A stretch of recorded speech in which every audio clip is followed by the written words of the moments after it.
Hey guys, it's Mrs. Tilly. I am sitting here trying to work on my piece of writing, my narrative that I'm trying to tell, and I'm trying to Dillardize it a little bit. So I thought I would pull this up and just sort of talk you through what I'm thinking here. I talked to you previously about how I'm trying to capture that moment where I can see him in his chair. And I've got the Polyphemus moth and the giant water bug text out in front of me, and I'm looking at some of the things that Annie Dillard did. And what I need to do is I need to add a lot more visual description.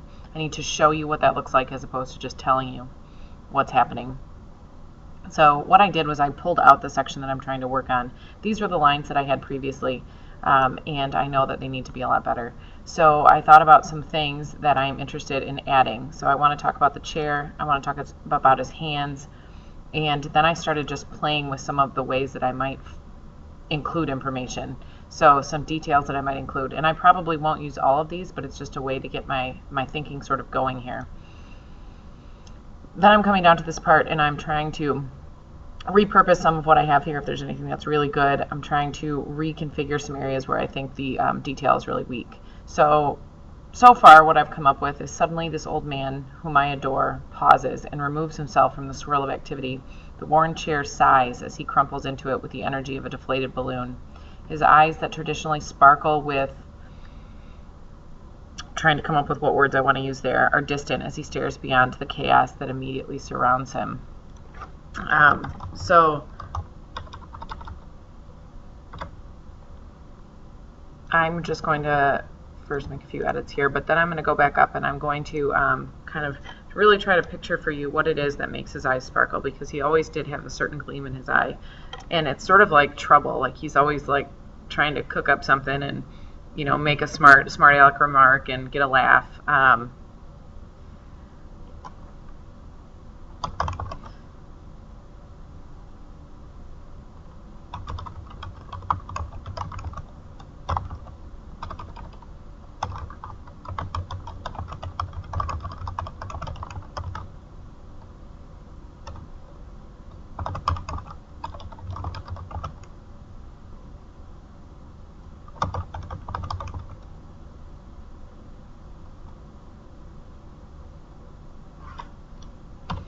So then I'm just going to try to kind of combine my sentences here and add a little bit more depth to what I'm saying. So his eyes that traditionally sparkle with the wittiness that constantly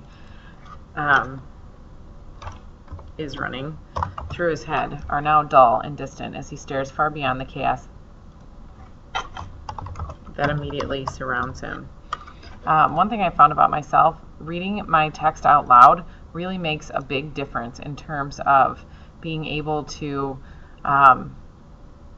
get a sense of the flow in the voice. So I would really recommend, as you guys are writing yours, to pause every so often and read your text out loud. I know that's kind of awkward when we're here together, but this is an important element of revision that you should maybe consider doing on your own at home. The next part that I'm going to use, I worked hard when I was typing this in to really think about how I might want to format this part. And so I'm going to just go ahead and copy a lot of what I have up there.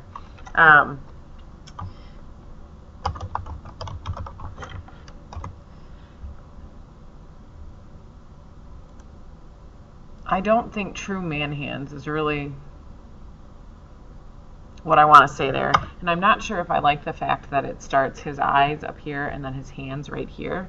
I'm not sure if that works or if that ends up being too repetitive, but for now I'm going to leave it. His hands thick with experience and dappled with age.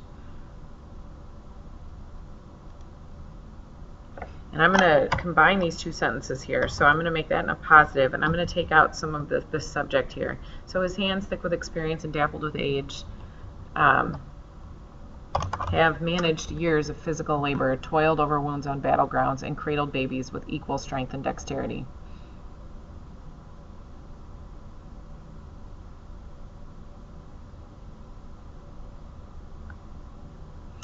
And I think I need another word in here.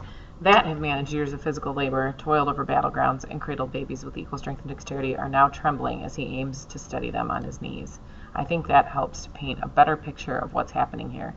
I haven't even gotten to the part about how I notice his tear. What I'm really trying to show you guys is that in order to to create a narrative that is powerful and that can really put the reader in your shoes, you have to really paint a picture for them of what's going on. So please spend some time with this and see if you can make that happen in your work. Thank you.